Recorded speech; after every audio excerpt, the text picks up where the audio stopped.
A magnitude 5.2 earthquake, centered about 18 miles southwest of Bakersfield, was felt across a wide swath of Southern California on Tuesday night. The earthquake, originally estimated at magnitude 5.3, struck at 9:09 p.m., according to the U.S. Geological Survey. It was followed by dozens of aftershocks of magnitude 2.5 and up, including a magnitude 4.5 earthquake that occurred less than a minute after the first, and a magnitude 4.1 trembler at 9:17 p.m. The epicenter was in sparsely populated farmland, about 14 miles northwest of the unincorporated community of Grapevine in Kern County, 60 miles northwest of Santa Clarita, and about 88 miles northwest of downtown Los Angeles.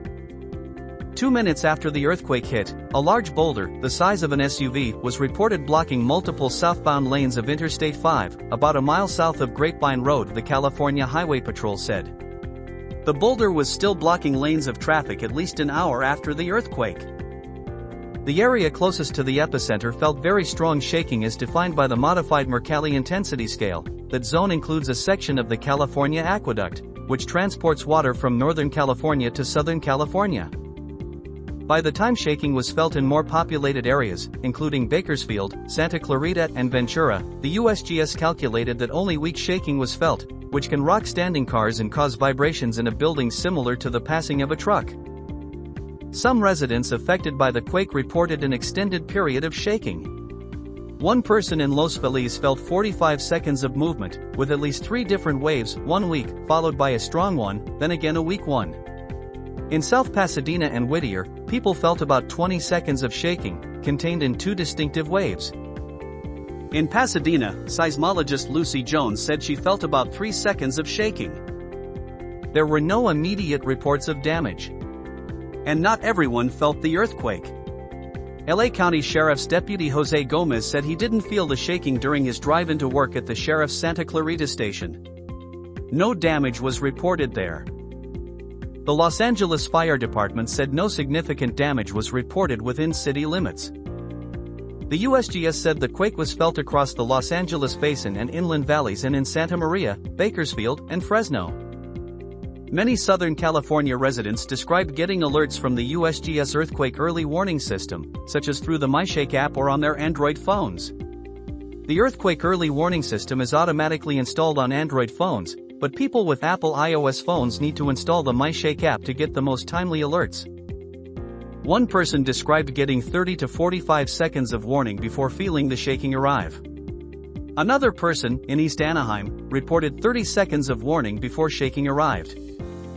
Jones, a research associate at Caltech, said the duration of shaking can vary so much in the LA area because the length of time the earth moves at any given spot can depend on the soil and rocks beneath the location, whether a person is sitting still or moving around, and even whether an individual is on the ground floor or on top of a skyscraper. Those on higher floors feel the shaking more strongly. The reason some people may have felt more than one wave of shaking is that the first aftershock occurred so soon, less than a minute after the main shock, Jones said. Geophysics professor Alan Husker, head of the Southern California Seismic Network at Caltech, said it wasn't surprising that so many people in the LA area felt significant shaking from a magnitude 5.2 earthquake north of the Grapevine. The trembler occurred at night, when people are resting and more likely to feel shaking from a distant quake than if they were out and about during the day and active. Another reason many people felt substantial movement is due to the way shaking is amplified in the Los Angeles Basin. The basin is a 6-mile deep, bathtub-shaped hole in the underlying bedrock filled with weak sand and gravel eroded from the mountains and forming the flatland where millions of people live. It stretches from Beverly Hills through southeast LA County and into northern Orange County. The basin effect increases the shaking that you would otherwise normally have, Husker said. The effect happens when waves from the shaking arrive and hit the walls of the basin, then bounce back at the walls of the basin, Jones said, resulting in an extended duration.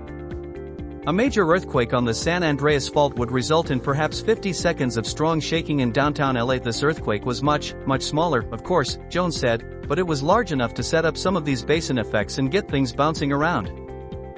As with all earthquakes, there was a 1 in 20 chance that Tuesday's trembler was a foreshock to a larger earthquake. The risk that a follow-up quake will be larger diminishes over time. In the last 10 days, there had been no earthquakes of magnitude 3.0 or greater centered nearby. An average of 5 earthquakes with magnitudes of 5.0 to 6.0 occur per year in California and Nevada, according to a recent 3-year data sample. Tuesday's earthquake occurred about 12 miles northwest of the epicenter of the magnitude 7.5 Kern County earthquake that struck on July 21, 1952. That earthquake resulted in 12 deaths, and, according to the USGS, old and poorly built masonry buildings suffered damage. Some of those structures collapsed in communities including Tehachapi, Bakersfield and Arvin. Heavy damage was reported at Kern County General Hospital. Shaking from the 1952 earthquake was felt as far away as San Francisco and Las Vegas and caused non-structural but extensive damage to tall buildings in the Los Angeles area and damage to at least one building in San Diego, according to the USGS. The 1952 earthquake occurred on the White Wolf Fault. Tuesday's earthquake wasn't associated with any previously mapped faults.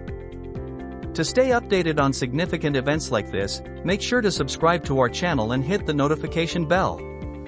If you found this video informative, give it a thumbs up and share it with others. Your support helps us bring you the latest news and in-depth coverage. Thank you for watching.